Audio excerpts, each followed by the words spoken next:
Hey everybody, it is I, Superpaulgames, and welcome to Grand Tactician, The Civil War.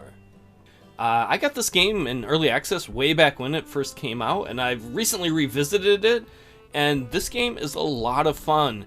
I wish the AI was a little better in the tactical battles, but they've been working on it. Either way, this is the game I've been waiting for since the 90s. It's really cool seeing all these shots of reenactors. I used to reenact when I was much younger. So this first episode is going to be kind of a how I set up, and the beginning cinematic will show all that, and the prelude to war. And then the next episode, we will probably either start from a point where we're in war or get into the war. If you want action, feel free to skip ahead to the next video. If you want to see kind of the nuts and bolts of this, then let's go look at the beginning. We're going to start with New Campaign, Spring 1861. Let's put this at least on kind of more mediocre levels. We're going to play as the Union. As you can see, this isn't Lincoln. We're going to start as James Buchanan. When the war starts, we're not going to be able to do a lot because he sat on his hands, and that's what we're going to be doing. If you want to play ahistorically, you can turn this off and pick some other bonuses. We're going to start with the historic setup, though. Kansas, a free state. Encourage the anti-slavery movement in Kansas. Northern support in Kansas is plus 25 and plus 5 in all free states. Support does matter in the States. I will hopefully address that later. Industrialization. As in real life, the North was a much more industrialized place. All heavy industries will begin the campaign with a higher upgrade level. The Union will begin with more railroad lines built, and that is incredibly important for moving troops quickly in your own territory. Immigration from Europe increases the population within the Union by 20%, but lowers the unity due to religious unrests. It's all those papists coming in! Reducing national morale by -5. Right now, there's somebody wearing a Pope hat. It's like, oh, I'm so offended. This policy is required for level 3 to 4 industrialized policies during the campaign. We'll address that later on. And then Indian Wars. Continue the policy of relocating the indigenous tribes with force, when necessary to allow American settlers to expand their territories. This requires the U.S. regular army to increase in size to cover the vast frontier, and will keep the army fighting in the ensuing Indian Wars. Military experience in the Union and the Confederate States is increased by 5. That's kind of mixed, because they get the bonus for that too, but we're going to start with the historical stuff. Alright, so let's begin our campaign.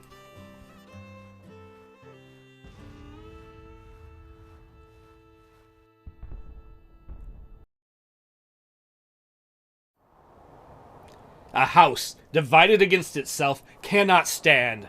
I believe this government cannot endure, permanently half slave and half free. Abraham Lincoln, June 16th, 1858.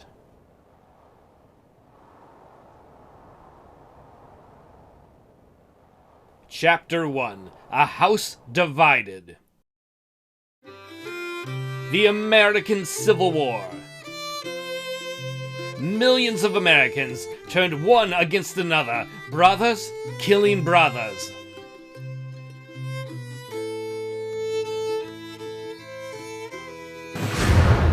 The bloodiest war that America would ever see.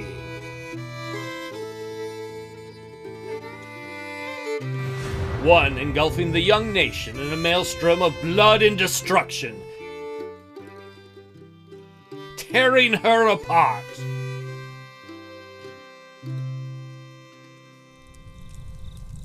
The Americans are no strangers to war.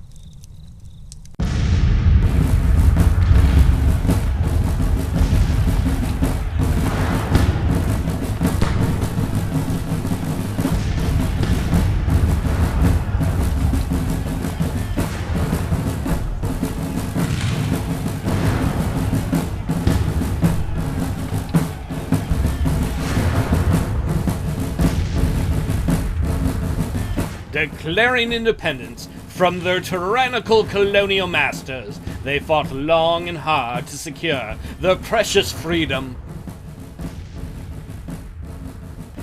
To hold true that all men are created equal, that they are endowed by their Creator with certain unalienable rights, that amongst these are life, liberty, and the pursuit of happiness. But in this pursuit, where the Americans have a divine destiny to establish a free republic across the entire continent, war would be ever present.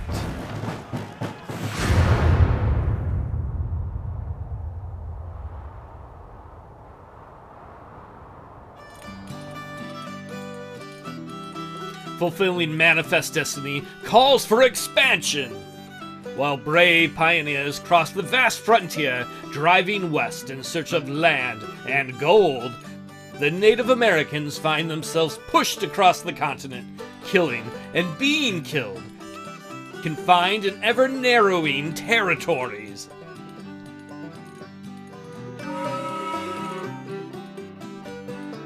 Novel technology and engineering feats hasten the westward expansion.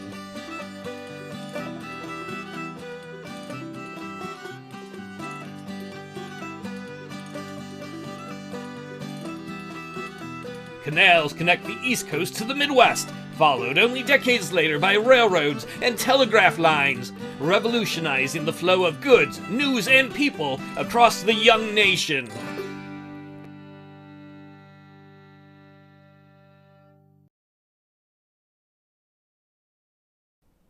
But not all become Americans voluntarily.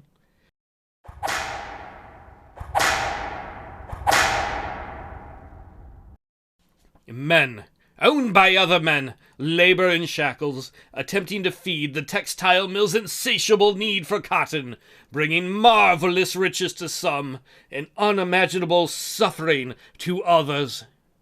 These tired, poor, huddled masses yearn to breathe free too, but instead they fall victim to the brutal crack of the slave owner's whip.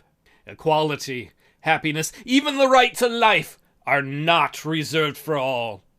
In reality, some are more equal than others. Approaching the mid-19th century, the ever-expanding nation is on the brink of rupturing. For a brief moment in time, the political compromise of 1850 diffuses the tension between the northern free states and the southern slave states. But this merely delays the march on the road to the grim inevitable.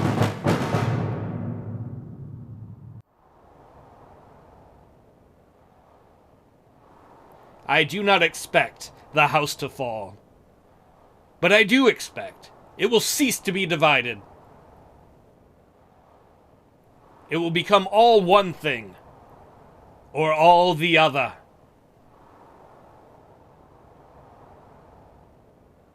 But the foundation of the wavering house would turn out to be beyond repair. Soon, blue flags bearing a single star would mark disunion, commencing a war that would tear the Union in two.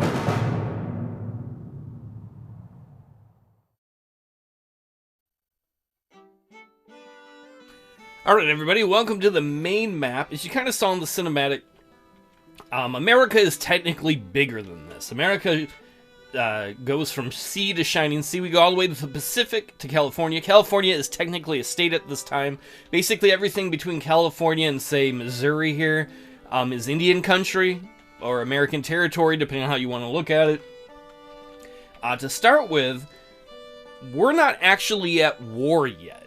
It's February 23rd, 1861. Let's go up here to the strategy view. As you can see, we mentioned earlier, James Buchanan is president. Technically, I don't think the South exists yet. We'll see in a moment. This is going to be very important later on. National morale. If your morale gets too low, you automatically lose the war. National support. This is how much the states and the people support your cause. Various things you do will affect that, and that can affect things like recruiting. Pre-draft, the more support you have in a state, the more people you can recruit from that state. And as happened historically, there were people from southern states who fought for the North, and there were people from northern states, more the border states, who fought for the South.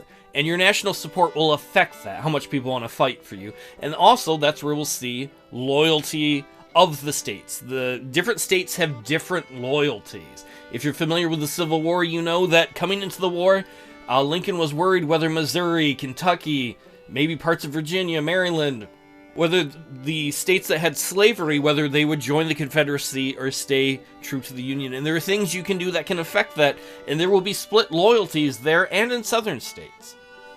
Because realistically, there were a lot of people in the South, not the majority, who did not support the Confederacy. In fact, Sam Houston very famously tried to convince Texas to stay in the Union. But I digress. Morale of armies, that's self-explanatory. We'll see later on men fielded. Right now, there's not a lot of people fielded because the war hasn't officially started yet. Naval tonnage, we have a ton more naval tonnage, and that will matter as we set up blockades later on. Military experience, that will go up as we win or lose battles. Casualties too. European relations matter. Europe can intercede on the part of the Confederacy. We're going to do everything we can to try and avoid that. And then later on, trade warfare will matter as we try and set up blockades, maybe raid, and the economy will matter too. So this is the strategy tab. I think kind of before we go too much further, we'll even go above this. Obviously, this is the current date, February 23rd, 1861. This is our national morale. This is our bond rating. In most games, you have a certain amount of money. In this game, it's a little more realistic, and you have a bond rating, and you are borrowing money to finance the war. And there are things you can do to make your bond rating go up. If you borrow too much money, your bond rating will go down. This is very small right now, fielded manpower. As time goes on, you can kind of see midway through there, volunteers available. That's going to be very important, national support. Do people like the cause? Do they want to fight for the cause? Are they galvanized for the Union? Hopefully in our case. This is shipyard utilization, sea transport capability, because you can have your units go travel by sea, travel by river. That doesn't matter now, it will matter later on. That's river capacity right there. And then that's rail capacity, which will matter a lot in moving troops quickly across the Union. One of the really cool things is we can zoom in, and when we zoom in, we can see a lot more about a state. We can see where industries are, we can see where key cities are, production values, morale numbers. I believe that number there affects your national morale. Obviously, here's Washington, D.C., our capital. We don't want that to fall. Right now, Richmond is not the capital of the Confederacy because Virginia is still in the Union. In fact, technically, I don't think any of the states have left yet. Once we start time going, you will see that. Let's move to the military tab. We're not going to do much with this right now. We will revisit this later on. Mostly we just have garrisons right now, very tiny standing army. Commanders, we will visit that later on. That's very important. Also, this will be important later on when we set up fleets for our blockade, when we want to promote officers, and when we want to start purchasing weapons. Finances. Finances are incredibly important. One of the cool things about this game is that if you want to just fight, a lot of the things you can auto-manage. And we're going to auto-manage finances. We're not going to worry about tariffs, sales tax, income tax. We're not going to deal with that. We're not going to set tax rates at all. One of the very important things you can see income-wise is the income tax doesn't exist yet for the nation. Our big income metric is sales tax. So we're going to want to do things that increase sales in our country so we can raise more money. Another very, very key and important part is subsidies. This is going to be huge for what happens later on. We're kind of limited in what we can do. You can manually change that. We're going to leave it on automatic. So you can subsidize politics, the economy, agriculture, industry, military, diplomacy. All of those will unlock things for us to do later on. Just know this is here as you unlock different tech that can go up. Right here is who's winning the war. Doesn't really matter right now, but it will later on. This is policies. You can see we have 0 out of 10 policies selected. You can see our starting policies here, the Confederate starting policies. There are a wide variety of things. Some of them are kind of time blocked by where you are in the war as you scroll down. Like we can't emancipate the slaves yet. These are the things that are really close to us right now. We can spend some money on diplomacy, you know, enriching our diplomacy corps to try and get Europe to like us more and not the Confederates. I don't care about that. We're not going to worry about that. We can try to come up with better military policies. We can subsidize the industry in the nation to grow it. We can subsidize agriculture. All of that will open up new things. And we can work on government funding, making it easier to borrow money develop ourselves economically to start with. Well, to be honest, the thing we care the most about is going to be these things. These are the militia acts. This is how long, when you recruit a militia, how long are they going to serve before their term of enlistment is up. To start with, we really can't do anything. Later on, we're going to be able to do 3-month enlistments. We're not going to want to do that, though, because if we do that too early, the South will see that as a provocation, as an act of war. We can't do it right now. I think once Lincoln's in charge, or once South Carolina leaves, we can do it. But we're going to avoid that as long as possible, but we got to be careful. What we really want is the long terms of service. Because what happens game mechanic-wise, assuming I have this right, and I believe I do, is you will raise an army. And let's say your army has a 3-month enlistment. At the end of 3 months, some of them will re-enlist, and some of them will go home and say, you know what, I've done my bit, Chief. I'm done. And then you will have to make up in your recruitment pool the people who have left to keep that unit functional. So that's part of the reason why you want long enlistment periods, so you don't have that happening very often. To start with, though, we're going to focus on industrialization. Industrialization policies allow new acts to support the nation's war effort. The maximum amount of annual industry subsidies is increased per policy level. If we go back to the subsidies here, we'll see a little bit later on, like, these are what industry subsidies are. There'll be a ticker that will move up in the projects policy when you unlock these and when you spend money through finances on it. So we're going to increase our industrialization. That will take 32.5 days. You can start multiple ones of these at once, but if you do that, it slows everything down. If I start this two, rather than them both being done in 32 days, it'll take like 60 days for both of them. So we're just going to focus on industrialization to get that as soon as possible. If we go to projects, this is where these areas matter with the subsidies and the projects. So you can see different colors here. These coordinate with the subsidies type, whatever the color is. You know, like military here is brown. As we get more money spent on, we'll use military to start with, and industry, you will see these little circles start to fill up. And when they fill up all the way, you can then enact that project. And there's a bunch of different ones. There's upgraded weapons, there's upgraded logistics, there's upgraded military tactics or units, there's ways to improve your credit rating, to improve your diplomacy. There's a bunch of different things. We will go into those later on as they become relevant. They're not relevant yet, but they will become relevant. We're not going to spend much time here. There's a big part of the economy that is modeled behind the scenes. Right now, I don't know why. We're just seeing southern stuff. That's going to change once the war gets going. Oh, we're looking at limestone niter caves. We're not going to deal with that in a finite way. We're going to leave that kind of auto-managed. You can see that much more here with the goods and trade that are available. We're not going to really deal much with that. You really can if you want to. If you scroll down here, there's a bunch of buildings you can do. Like, you can set up more farms, more foundries, a bunch of things. We're going to turn that off. If it's your first time playing, auto-manage it. It's way easier if you're auto-managing it. You don't need to turn off auto-management.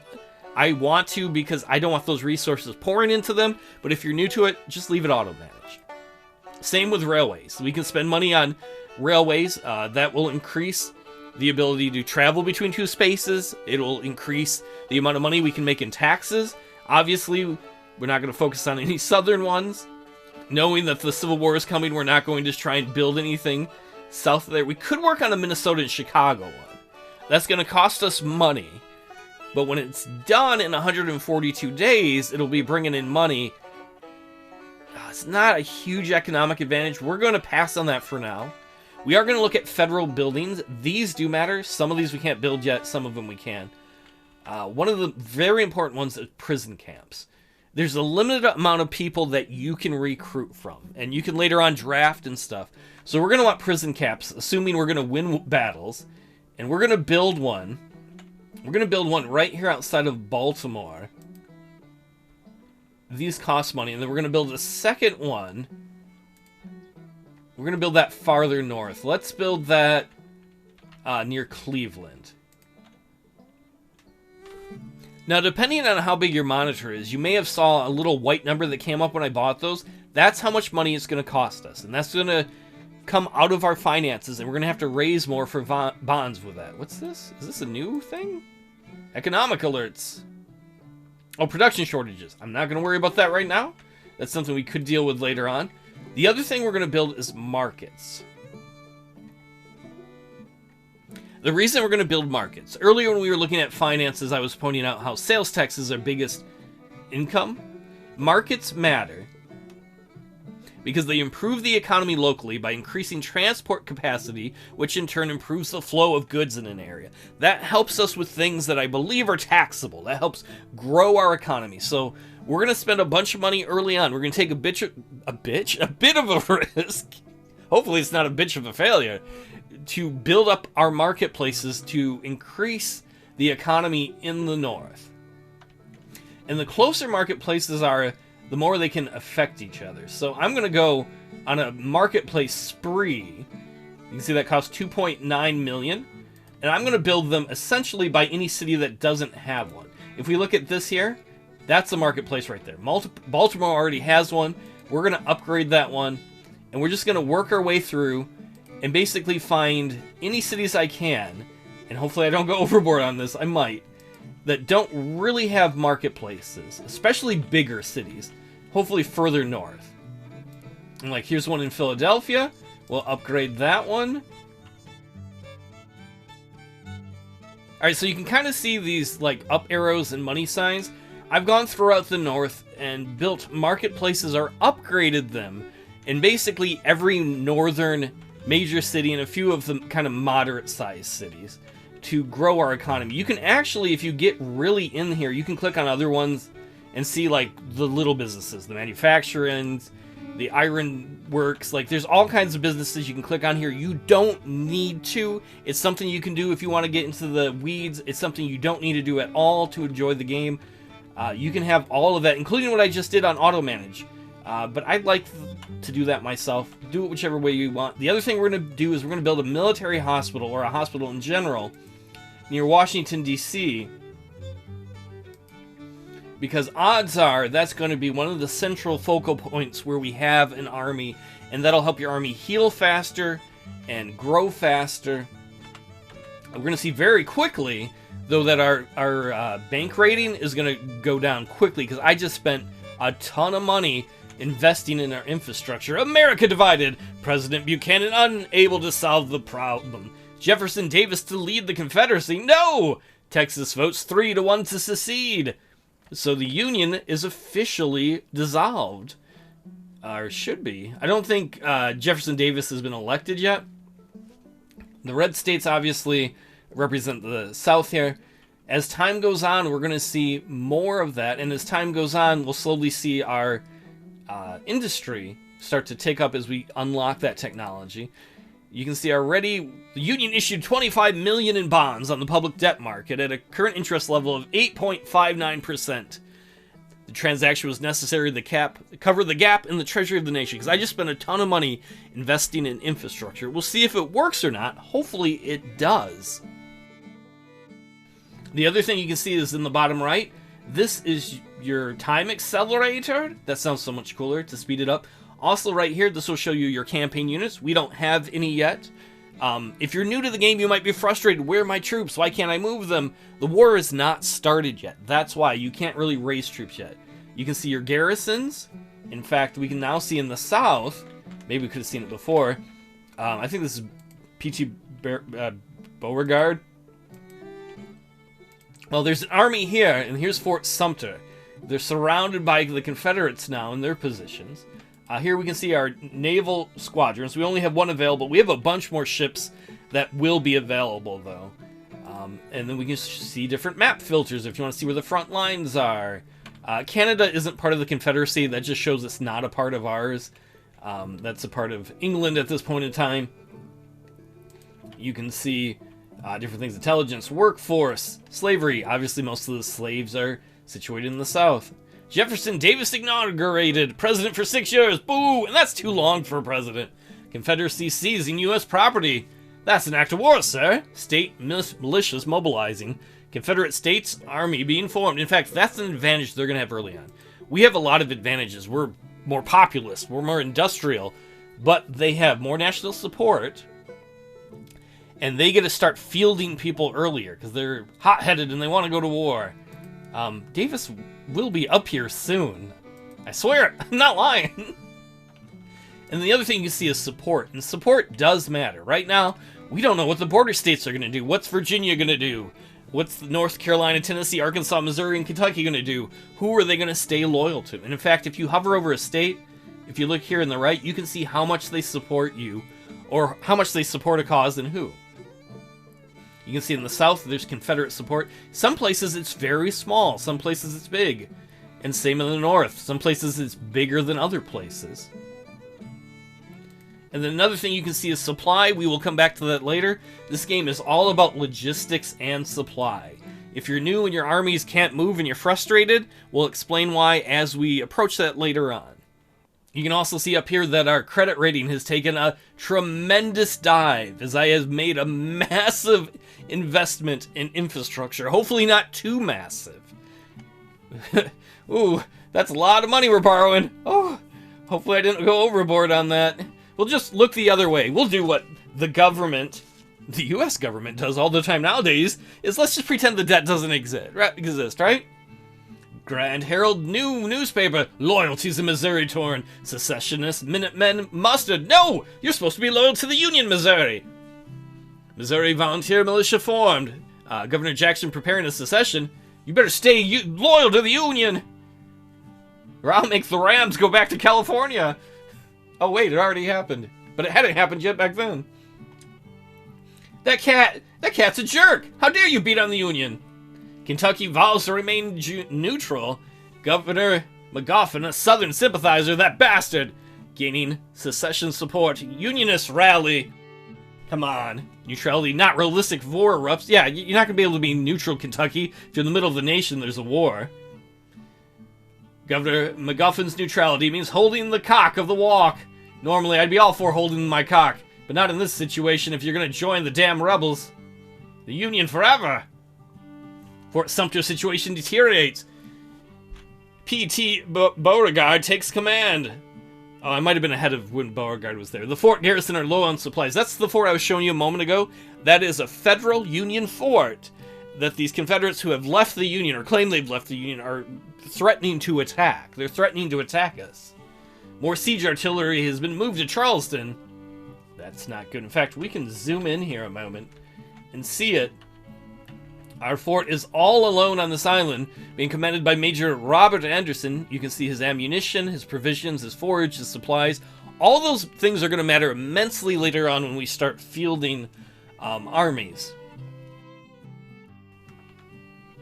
Texas joins the Confederacy. No! New territories are organized. The maps are updated. Map sellers are probably ecstatic. I can sell some more maps! The borders have moved. No, they haven't! You can't leave the Union. Fulfilling Manifest Destiny. That's the opposite of Manifest Destiny. Taking America apart. Davis calls for militia. 12-month contracts. They're forming a provisional army in the South. States recruiting new regiments. Call to arms. The Confederacy passes Militia Act 1. In fact, we'll look at it in a moment. Their policies are kind of similar to ours, but not exactly. I don't think they have a 3-month policy act. But they're going for 12 months. Right away, they're going to be able to recruit troops that are there longer. We're behind the curve, and we're behind the curve for a reason. One, we're doing industrialization, but 12-month stuff isn't really available to us yet. And part of it is, oh, we'll see that, is because up until right now, Lincoln wasn't president. Lincoln inaugurated the 16th president of the U.S., a new cabinet to handle the crisis. Buchanan leaves office. Get out of there, you loser. Northern population calls for action. You can see the president is being sworn in. Lincoln is finally president. He inherits a nation that's torn in two. Some of the states have already left before he ever served a day in office. And in fact, they're threatening war before he was even in office. You can also see, right there, Indian Territory joined the Confederacy. We're talking about Oklahoma right there. More news! Things are just falling apart. Virginia's loyalty to the Union question. No, Virginia, come on, baby, I love you. Rumors of increasing support for secession. Further states threatening to leave the Union. Confederate support soars in Virginia. You bastards, Virginia is the powerhouse of the South. Could we see the Confederate capital move to Virginia? We don't want that to happen. It's going to happen, most likely, because we're using a historical focus. You can have a focus where Virginia is more up in the air if you want to do an ahistorical one. And then the truth is, there's going to be less support in the western part of Virginia. Confederate States Army established. Organization patterned after the U.S. Army. Davis authorized to call up 100,000 men. Regular army of 16,000 men planned. State militias will be commanded by state governments. This is a little worrisome for us early on, because they're certainly ahead of us policy-wise. We still... If we enact the 3-month policy right now, it's still going to be people in the South are going to be like, oh my god, Lincoln's the tyrant we told everybody he was. And so we kind of got to be like, ooh, we want to get ready for war, but we got to be really careful about that. At the same time, though, they are starting to build a real army. Our army is going to be more than theirs, but probably not for long, because they're going to start fielding some actual sizable armies. Oh man, I think our marketplaces are getting done. Look at... Oh, I hope I didn't crash the game. Your Excellency the President, the construction of the Ohio and Erie Canal Market is done. Okay, so these are all marketplaces. I'm just going to get rid of all of these. Normally, I would read them, but see, I built a ton of marketplaces. We're trying to grow this economy, because that's what we got elected for, us Republicans, growing the economy. Let's get the railways going. At the same time, we need to get rid of slavery and maintain the Union. Because right now, slavery is legal basically everywhere south of the Mason-Dixon line. So you can go, like, draw this imaginary line here. And so Lincoln's got to be careful, because we don't want to alienate Kentucky, or Missouri, or Maryland, because they're slave states, but we need them in the Union. Virginia, we would like to keep in the Union, but it doesn't look good. And I already spoiled it, because the Civil War happened. I'm sorry, you know, spoilers for a war that happened over 150 years ago. Oh, what is this? A speech delivered in Savannah. Stevenson's addresses the nation. Vice President Stevens of the Confederacy, boo! The new government foundations are being laid for the South. Further secession predicted. They're setting up their government as they're trying to get more states to join them. Finally, something for us.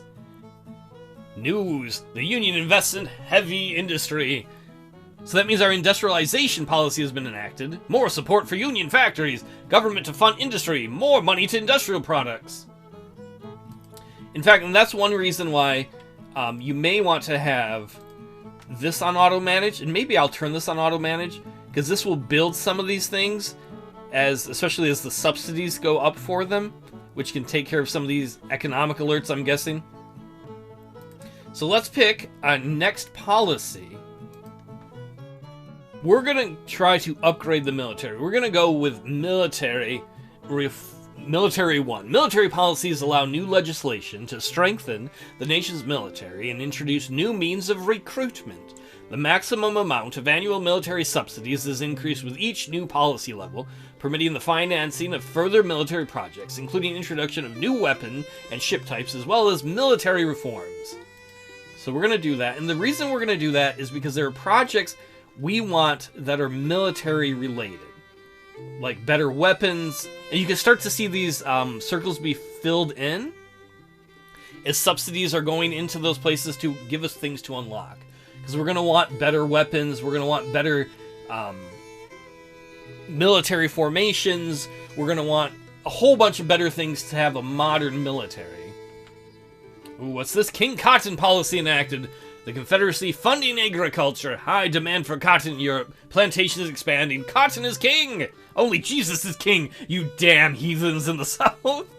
The Confederacy invests in King Cotton. This is going to matter because the Confederacy is going to try and use that as leverage over the Europeans, really over England, not so much the rest of Europe.